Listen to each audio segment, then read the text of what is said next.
There's been a dynamic spirit about the city of Atlanta over the last 130 years that it could rise from anything. Such a spirit. There in the form of the great bird Phoenix, ascending from the ashes. But while that bird has lifted this city to great heights, it has left Atlanta's sport to smolder. Losersville was how Sports Illustrated saw Atlanta not long ago. Got one major championship in its first 3 decades of professional experience. First alphabetically, dead last in the standings. But suddenly, as though that bird had remembered something long overdue, things began to change, and Atlanta became the heavyweight champion of the world. The city was awarded the 1996 Olympic Games.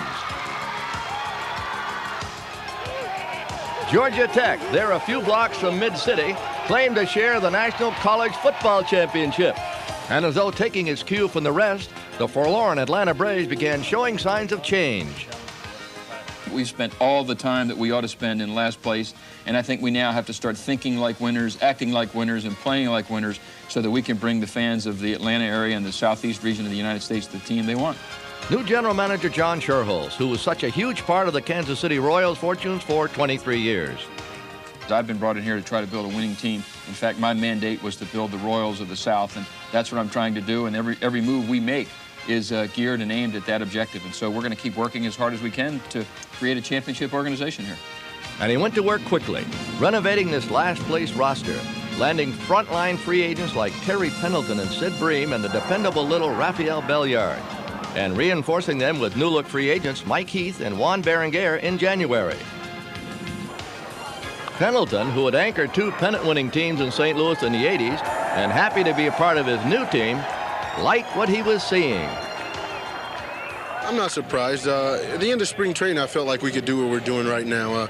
I got a chance to see us for 3 weeks play baseball, and we played very well. Even with guys hurt on and off, we played good baseball. And when you go out and do the fundamentally sound things, as this team has to do in order to win, we're going to win some ball games, or we're going to be in some ball games to win them.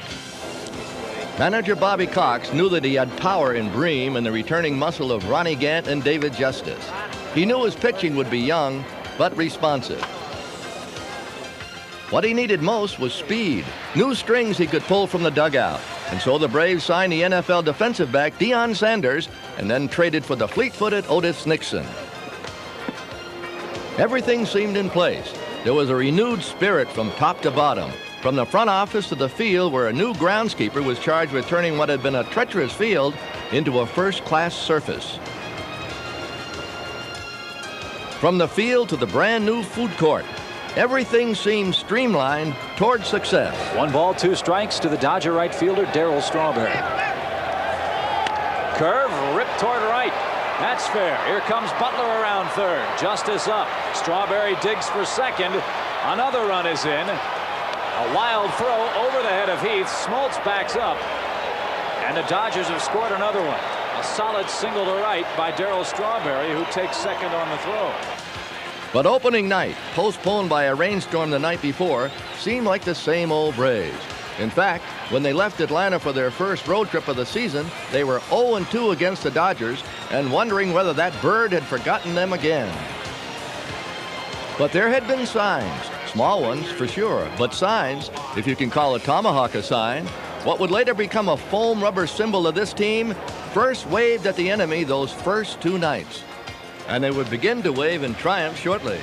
Led by the serious young left-hander Tom Glavine, they went to Cincinnati and swept the defending world champions in a 2-game series.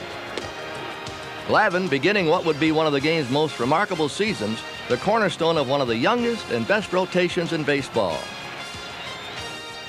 Staked time and time again to leads by the heart of the batting order, Ronnie Gant, with 30 homers and 30 stolen bases a year before, just coming into his own.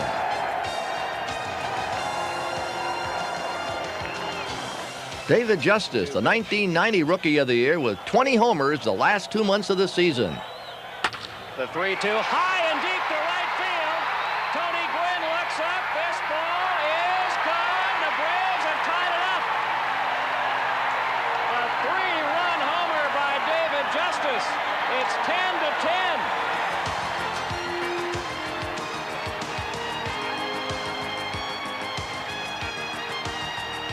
They turned their best April since 1985 over to May. And before 2 weeks were gone, they found themselves in first place in the National League West. Heroes everywhere. Pendleton. He's not going to get him out this time. Deep to right field. Jose looks up. Home run number 3 of the year for Terry Pendleton.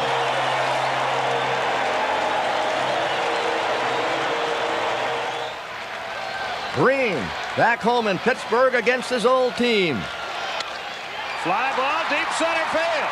Back goes Van Slyke at the wall. It's gone.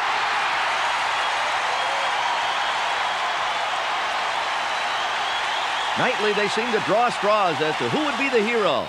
And when Memorial Day arrived, they had posted their first winning month since May of 1987. High chop. Braves win. They had won 17 of their 26 May games and were a half game out of first place. Listen to this crowd.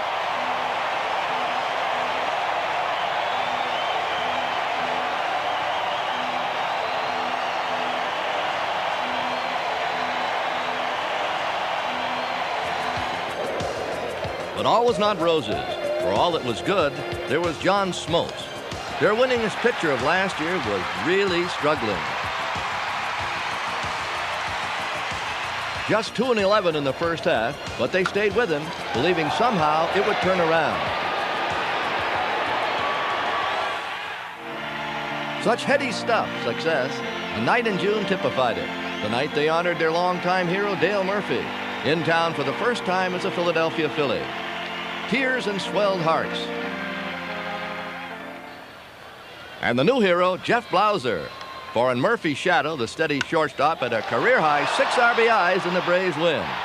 A piece of wondrous work, going 9 for 13 with 4 doubles, 3 homers, and 12 RBIs for the series. Blauser was back as the Braves' regular shortstop, there in the heat of a terrific race for first place. And nobody was racing any faster than Otis Nixon, threatening to wipe out the all-time Atlanta single-season stolen base record in a couple of months. Heck, on one June day back in Montreal where he'd played the year before, 6 stolen bases in one game, a new modern-day National League record. But oddly, as Nixon was perhaps having his best season, the Braves were still stuck in the midst of a losing streak. A streak in which the Braves not only lost games, but men. Bream went down with a knee injury, sidelined for nearly 10 weeks. Almost simultaneously, a back injury took David Justice from the Atlanta lineup for nearly as long. And so this team of kids and veterans arrived at the All-Star break. Glavine on his way to Toronto to start for the National League. His teammates returning home to figure out how to right the boat. A game under 500, but worse. 9.5 games behind the first-place Dodgers. In years past, that would have been acceptable, even better than average, but not in '91. Progress had been made, and in the process, they had tasted the sweet wine of success and wanted more. And got it quickly, blazing through a 4-game sweep with the Cardinals to start the second half. Nixon with his 43rd stolen base of the season in that series to set a new single-season Atlanta record. And just as the Braves win 4 straight, the Dodgers lose 4 in a row. And suddenly the Braves are 5.5 games out. The heroes continued to be many for the Braves. Marvin Freeman, who had his own personal fan club and gave each member his phone number so they could call and ask questions, was strong out of the bullpen as a middle reliever. And the pen from which he came continued solid. Juan Berenguer took half a season to double his career total in saves, his 14th coming in his 39th appearance of 1991. 3 saves later, he was on the disabled list.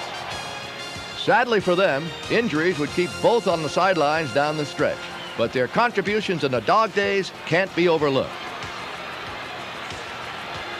And here came John Smoltz. With the help of a sports psychologist, he began to turn his season around. Braves win. Another curveball. And Smoltz does end it with a flourish. Listen to this crowd.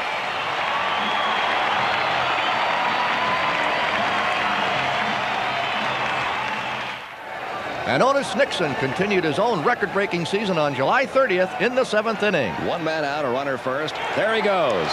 And he's going to be in there with stolen base number 58. A record that has stood through Boston, through Milwaukee, and through Atlanta since 1913 now belongs to Otis Nixon. One of the hallmarks of this club throughout the season was its absolute refusal to give up. We saw it night after night, but perhaps never was it more evident than on the final day of July against the powerful Pittsburgh Pirates. They were down 6-1, and most teams would pack it in and save the energy for tomorrow, but not these Braves. This was supposed to be Deion Sanders' final game before reporting to the Falcons training camp. Watch the style with which he left. A staggering 3-run homer that got the Braves right back into the game.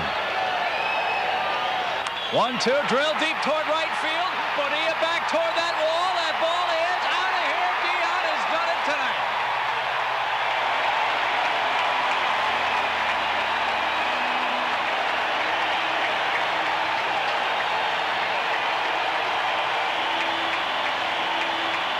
By that point, the fans almost sensed what was destiny. Well, with Deion Sanders, you know he's going to leave with a bang of some sort. It's a 6-5 Pirate lead. The Braves are struck for 3 in the inning. The runners their leads. High drive deep toward left. The Braves have a 2-run lead right now.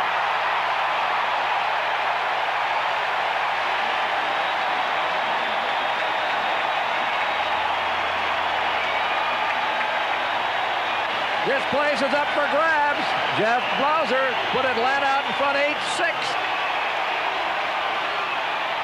It was dramatic and great fun, but just another night for these guys. They would come from behind to win 37 times, something they grew to expect of themselves. It didn't matter how far they were down or what inning. 3 in the 9th to the Reds, no problem, even against Rob Dibble. Cabrera has a homer, a double, walk with the bases loaded. He's had a good game. The 0-1 pitch to him. Swung on, driven. Deep left field. This game is tied, folks. It's out of here. Cabrera.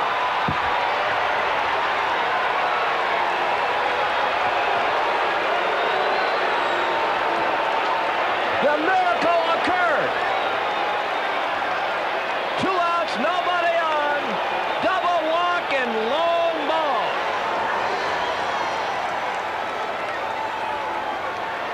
That merely led to a Braves win in 13, as expected. As they began to solidify their claim to contenders, Tom Glavine was laying claim of his own to consideration for the Cy Young. But right behind him in the rotation was a 21-year-old babyface kid who would give him as much chase as anybody in the league. Steve Avery got stronger as the season progressed. The good changeup strikes out Craig Biggio. That's the first strikeout of the night for Steve Avery, and another 1-2-3 inning. He is now retired 7 straight. And so it became a bit of a challenge among the 4 men who would make up this same rotation all season long. Glavine, Avery, Smoltz coming alive, and then Leibrandt, the old-timer on the staff, but just as effective. On the way. He struck it out. They fed on each other, every member of this team, challenging each other to greater heights and achieving them. Soon, Justice and Bream rejoined the team, and they took dead aim on first place. It was late August, the time when most Braves teams in the past had been playing in front of 3,000 or 4,000 fans and for 5th place. But not this August. On the 27th of the month, the Dodgers had lost already, and here were the Braves ready to finally shove them aside at the top. They're all on their feet here with 2 out in the 9th. Everybody's standing. Here we go. Little tap toward third. Pendleton field. Throw from worst to first. Listen to this crowd. The Braves have tied the Dodgers for first. Total First, let's watch as this club gets to the dugout. Listen to these people. They have gone nuts.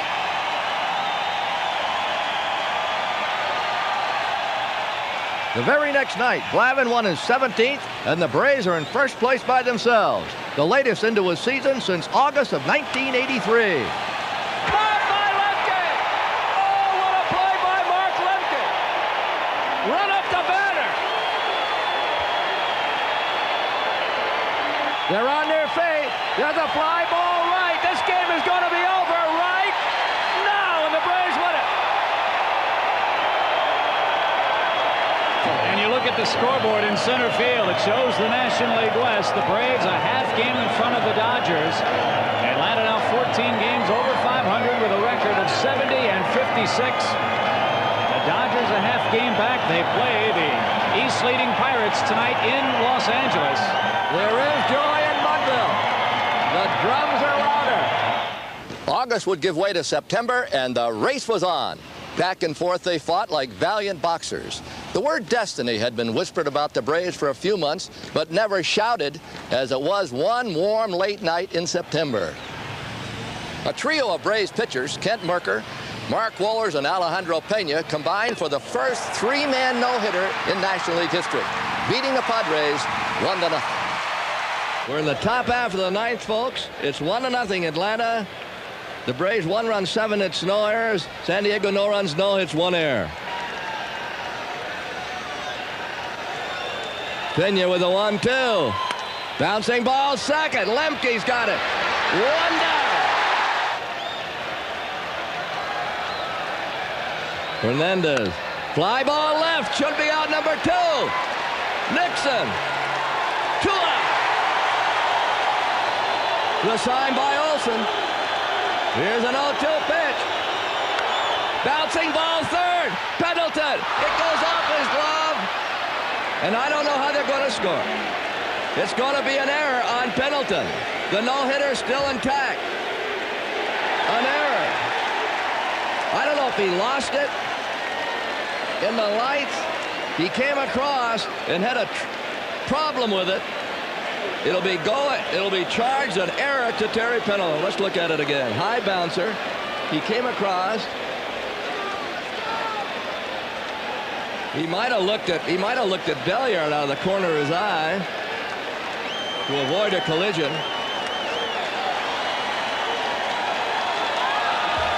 And here is Tony Gwynn.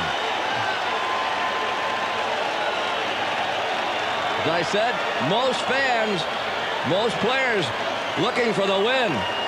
Anything else is gravy. So a high bouncing ball that confused Pendleton and Belliard. It was not hit hard. And they have a runner at first, Jackson. And the pitch. Strike.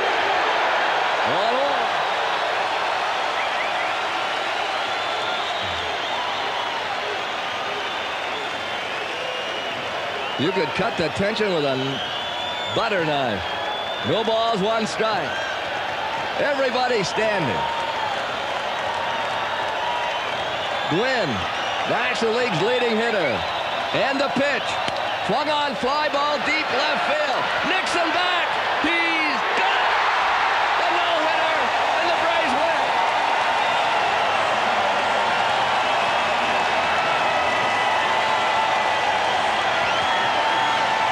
They'll never go home tonight. The fans standing.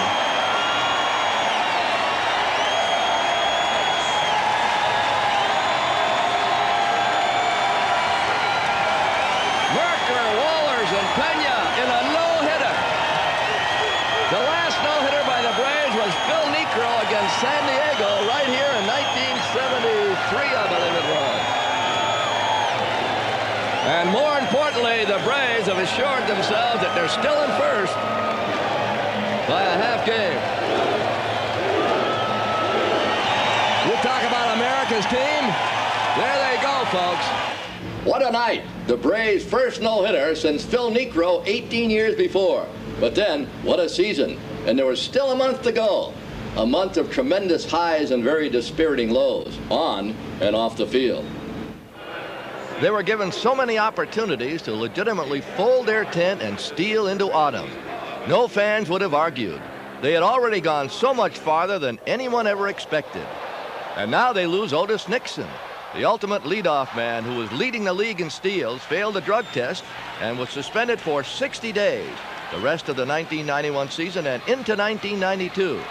What he had built for himself was gone for now, but what would happen to the team he left behind? The only thing we can do as a team is just, as I said earlier, is to just grow closer together as a team and try to play a little harder and make up for his absence. And these guys have demonstrated they can do that when we lost some key players earlier this year. So I think they can do it now. Well, there's no problem, to be honest with you. We've overcome a lot of things, and we have Lonnie Smith, who I like an awful lot anyway, so I don't think we're going to miss a lot. And that, if our pitching continues to pitch well, we'll be okay. Instead of folding, they gathered themselves together, put the veteran Lonnie Smith in Nixon's spot, and rode him through a very difficult time.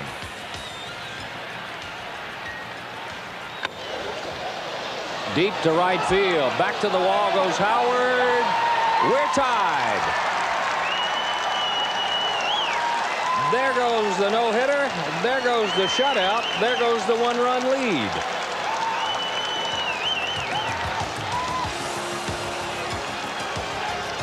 And here come the Tomahawks.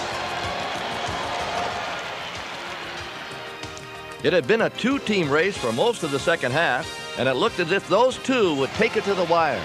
The Dodgers and the Braves, neck and neck. And fans began pointing towards two weekends in late September, one on the East Coast, the other on the West. 6 games between these two would surely settle things. The Dodgers came into Atlanta on that first weekend a half game back and left trailing by 1.5. The Braves taking 2 of the 3.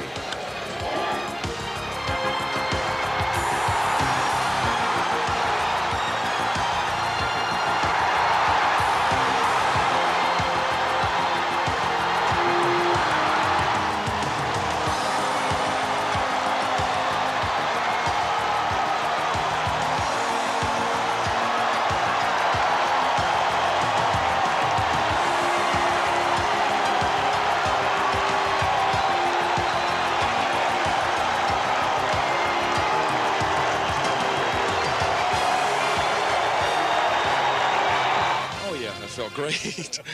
I mean, like I said earlier, I wasn't really swinging the bat that well today. I mean, I think I was trying to do too much. But I settled down that at bat, and it really felt good. I mean, I've hit that ball on the line, and, I haven't done that too much in the last few days. Little fly ball, shallow right field. Back goes the second baseman, Juan Samuel. Coming in, Strawberry. Samuel has it, pick off his glove.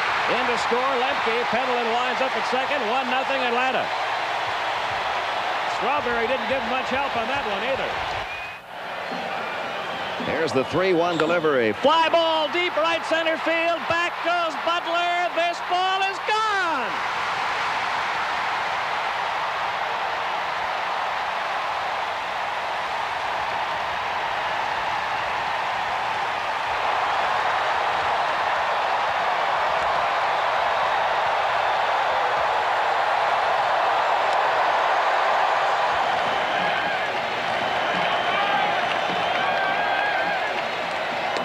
Strike 3 to Mitch Winston.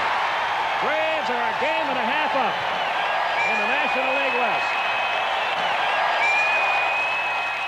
They're a good home team, but I think the pressure's on them a little bit. They're the ones that are down right now, and if we play the way we can, it's ours to lose.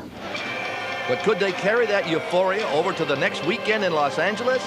The Dodgers had seen the fantastic Atlanta crowds, had felt the tomahawk chop, and heard that eerie chant. I'm happy for the Atlanta ball club. I'm happy for the city of Atlanta. It's great that their ball club is contended, but I wish they'd get off our back. The Braves, like the Dodgers a weekend before, started strong, riding the baby-faced assassin Steve Avery to an opening night shutout. But when the weekend was over, the Dodgers had taken 2 out of 3 and were back in first place again.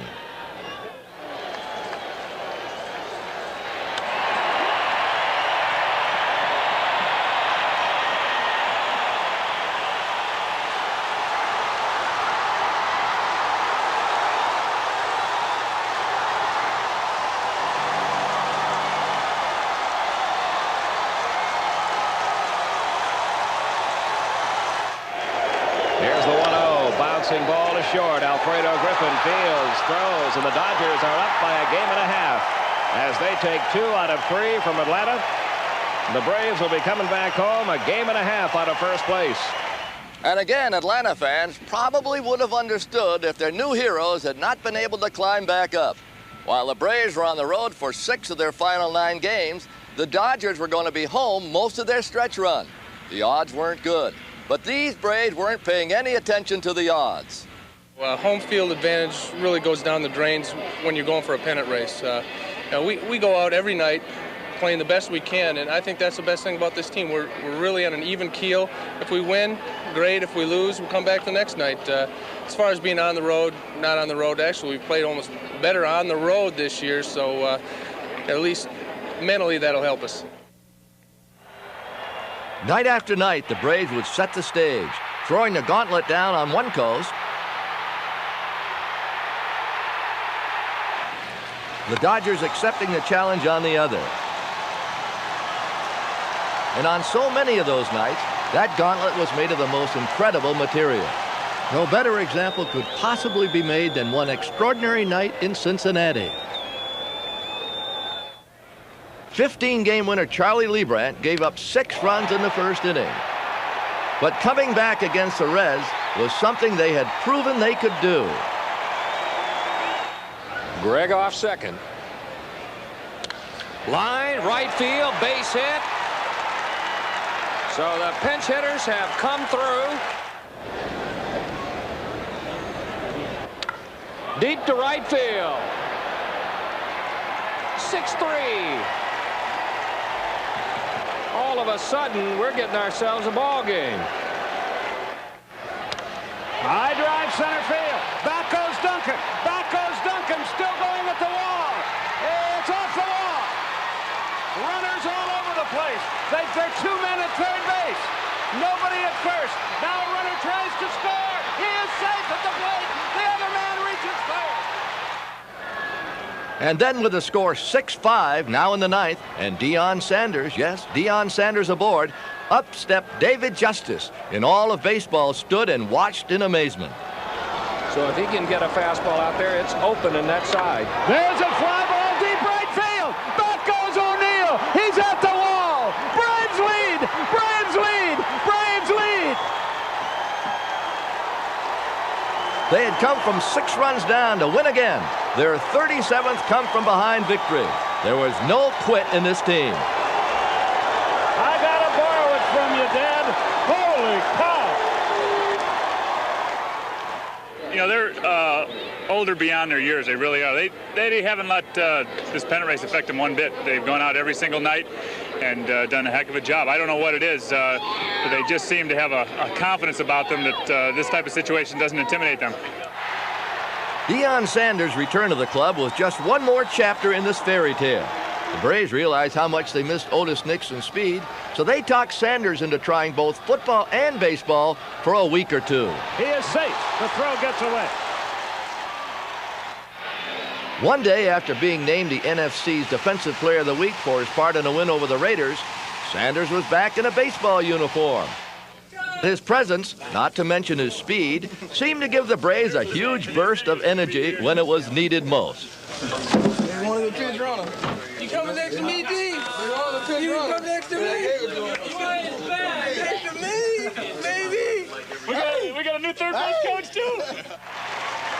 Still, the Dodgers matched them win for win. And as the final weekend of the season loomed, Los Angeles remained in first place. But on Wednesday, October 2nd, the Braves won their 6th straight road game, and hours later, the Dodgers lost to San Diego, and just like that, they were tied for the lead. Pena with his 14th save and Tom Glavine winning his 20th game that night, the first in the majors to reach that plateau, only the second in Atlanta Braves history, nailing down his bid for the Cy Young Award. It would come down to the final 3 games. The Dodgers at Candlestick Park to face a Giants team that was openly pulling for the Braves.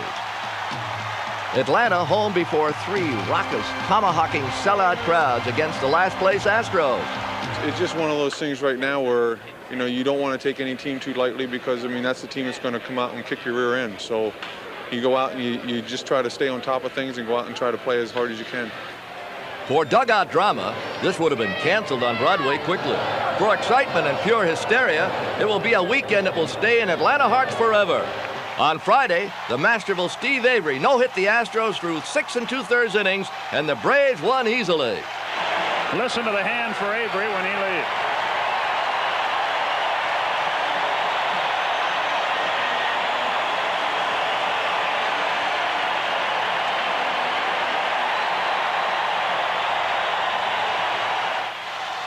Meanwhile, the Giants were beating the Dodgers in San Francisco, and the combination put the Braves ahead by a full game with just 2 left.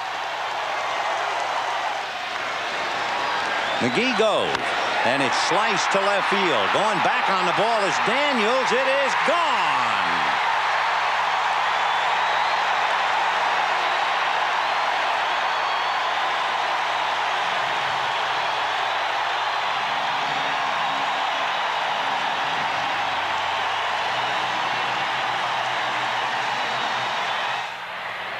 Whoever said it would come down to the final game of the season was terribly mistaken. It came down to the next to the last game. It was John Smoltz's turn to shine.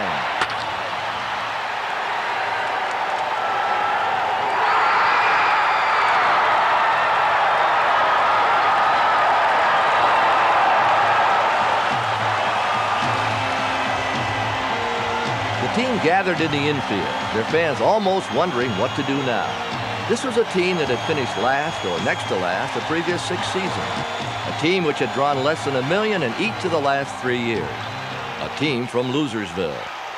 But here they were, having just won a franchise record 94th game with a record $2 million plus having seen them, and about to wrap up the National League West for the first time in almost a decade.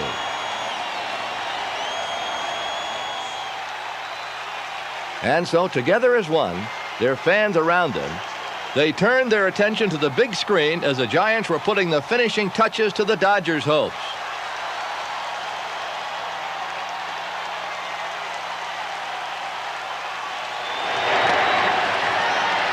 Robbie Thompson gets to it. In Atlanta, let the celebration begin.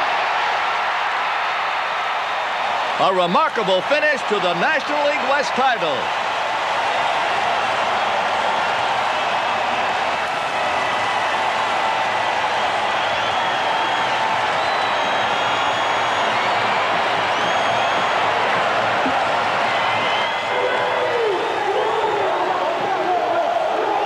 Could you believe this? The Braves were going into postseason play against the National League East champion Pittsburgh Pirates. The miracle had happened.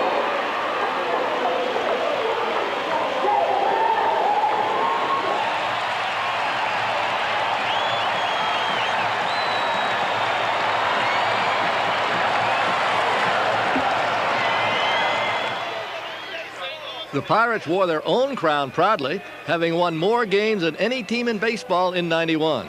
And even though the Bucks lost 9 of 12 to Atlanta in regular season play, they delivered a convincing win in Game 1.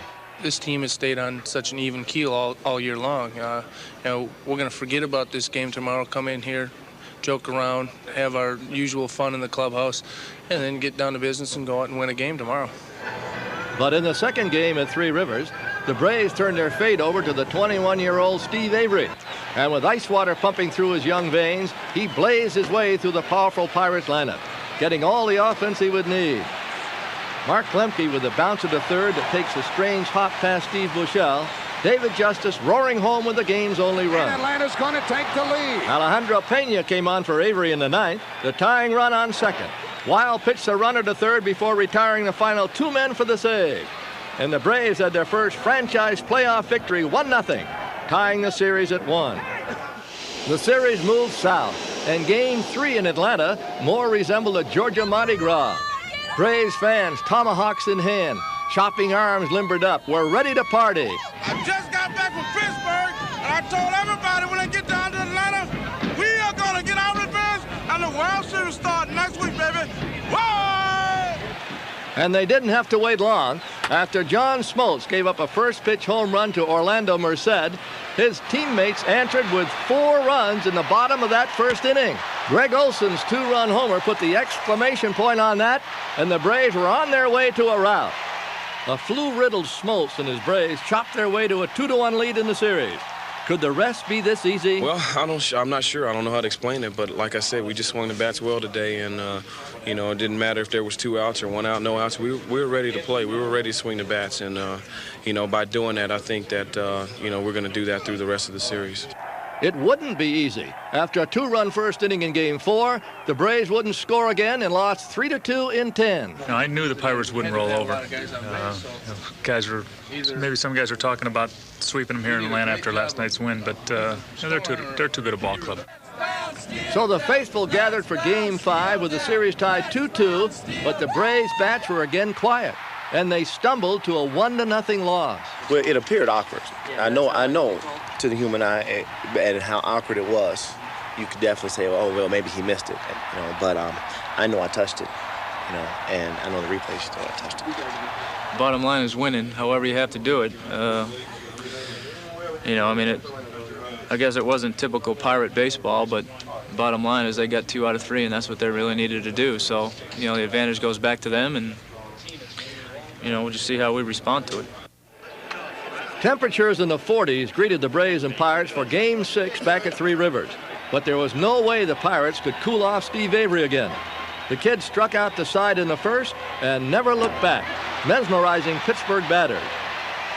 But all the while, the Atlanta offensive drought had reached record proportions, 26 straight scoreless innings, and so nerves jangled as they went to the 9th inning. Ronnie Gant walked and promptly stole his 6th base of the series, a new National League Championship Series record. Greg Olson's double down the left field line drove Gant home easily, and the Braves finally got on the board. But the drama would only build higher. Avery was relieved, and on came Pena. The Pirates got a man to second, and Pena wild pitched him to third. But after Andy Van Slyke fouled off fastball after fastball, Pena threw him a changeup, and the game was over. The third 1-0 game of the series, and it would go to a 7th. For all of the tension in Games 4, 5, and 6, Game 7 was over nearly as soon as it began. Fortunately for those who had no nails left to bite. The Braves struck for 3 runs in the first inning off the Pirates' 20-game winner, John Smiley. The big blow, a 2-run homer from the rookie, Brian Hunter. And John Smoltz rode that lead to an easy victory, going the distance for his 2nd win of the series, again shutting down the frustrated Pittsburgh power unit. And when that final grounder was scooped up by Hunter, and the end at last had come, the Atlanta Braves were champions of the National League. The first team in National League playoff history to come from 3-2 down to win the final 2 games on the road. The first major championship of any kind in Atlanta's pro sports history. Headed for the World Series against the Minnesota Twins. The first 2 teams in modern history to go from last to first. They would have to open their first ever World Series in the place opponents not so lovingly call the Thunderdome, the Minnesota Metrodome. For most of the Braves, their first visit was a bit larger than life. For others, a chance to greet old friends and contemplate the problems this arena can present. Seeing the ball, lights are low, the ball gets up in the air, it's tough to see it off of the ceiling up here, so that's going to be our toughest problem. And the noise, when the ball gets up, outfielders are going to have a hard time hearing each other, so that's going to be the toughest thing, I think. Despite Ronnie Gant's 3 hits, the Braves lost the opener. No concern yet. After all, remember Pittsburgh? Yeah, if we, take a split out of here, that'd be good, and I think that was probably, the realistic goal coming in here. I mean, you always like to sweep coming in here or something like that, but realistically, you would like to get a sweep, so we're still in position to do that, so there's no need to panic. Game 2 turned more on what Braves saw as a wrestling move than a good baseball play. Gant had singled the runner to third, and after rounding first, went back to beat the throw, only to have first baseman Ken Hrbek lift Gant's leg off the bag and get the out. Hrbek on that very play establishing himself as a Minnesota villain for the rest of the series.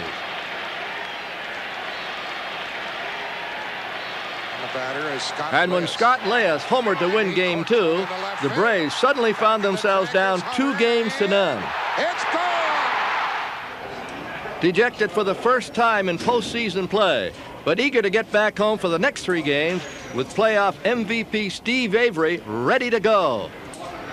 It's going to be tough. It's going to be a tough grind, but we've done it all season long, and you know, we're used to this stuff. We're used to coming from behind. We're used to coming back, being down in the series, and hopefully this will be no different for the ball club. We'll bounce right back. The way the Atlanta fans welcome their heroes home, you'd have figured the Braves had won the first two. It didn't seem to matter. Atlanta was chanting and chopping toward the first World Series game in the city's history. And boy, were the fans ready.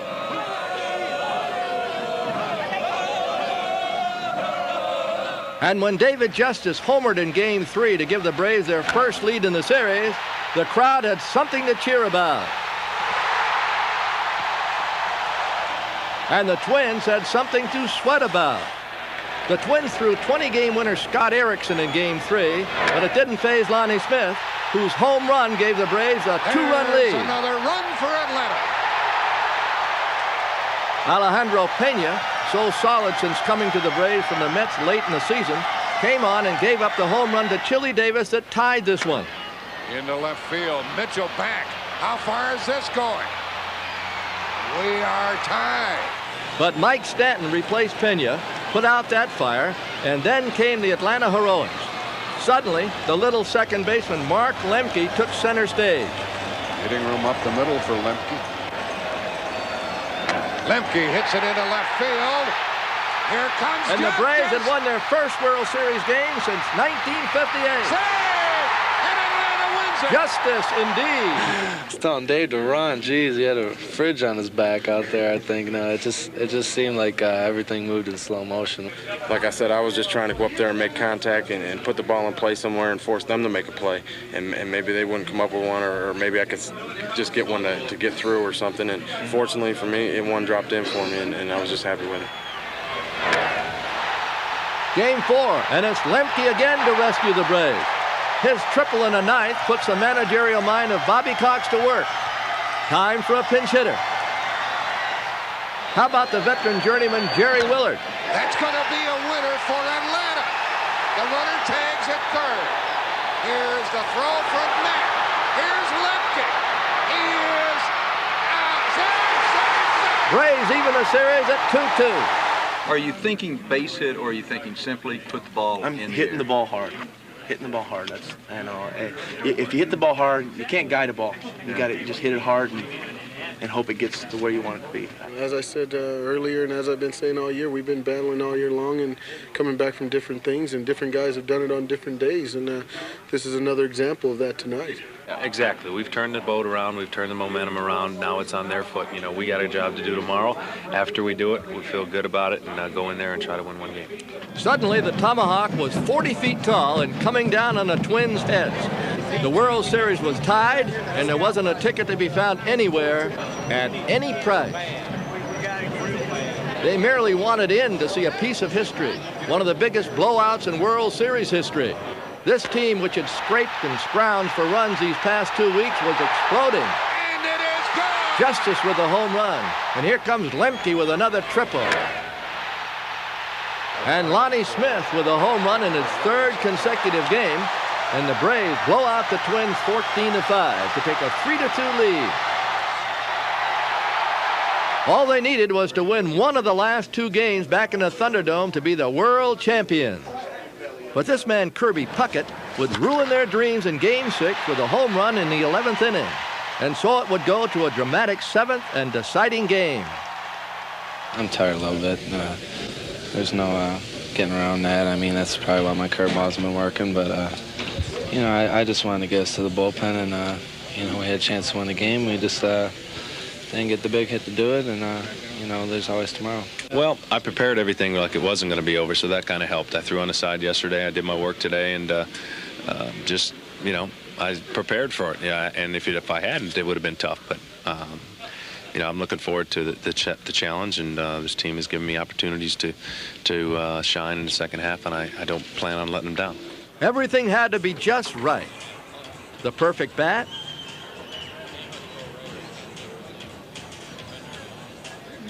the perfect mindset, the not-so-perfect knee belonging to Terry Pendleton. Would it hold up one more night? What do you say to your club after 175 games? You don't have to say anything to our ball club to get them prepared. We had a short meeting tonight, and actually I just told them how proud we are of them, and to bring it home tonight, and that's about all you can say. But they're a self-motivating bunch, they are, and we're ready, we're focused, and we're prepared, so won't be any problems. It would turn out to be one of the most dramatic games in World Series history. A scoreless tie going to the bottom of the 10th. John Smoltz had battled Jack Morris to a standstill. But in the 10th, the Twins loaded the bases and up-stepped pinch hitter Gene Larkin. Win the World Series. The Twins have won it. It's a base hit. It's a 1-0 10-inning victory. But in most minds, nobody lost this classic. For Braves fans, it wasn't supposed to end this way. But in April, who would have thought World Series? We've had a great year. We've battled. We never give up. We never gave up today, and we were in position to win a couple times. And, like I said, after a week is over and we can all realize what a great year we had, they just had just a tiny bit better.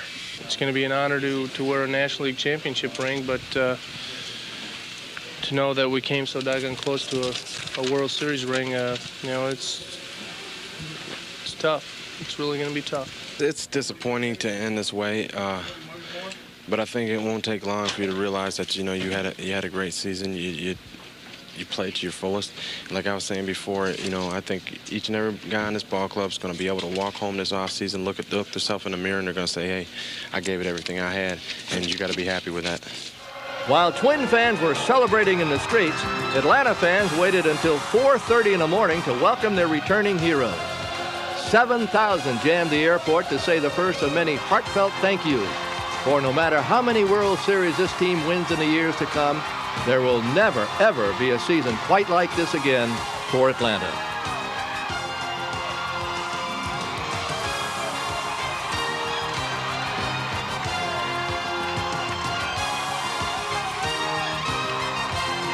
Two days after the 7th game, with a brilliant sun spotlighting Atlanta, nearly 700,000 fans flooded downtown to say thanks one last time.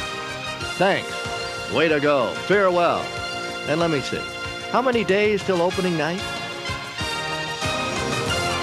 Somehow the word miracle doesn't seem adequate for this team.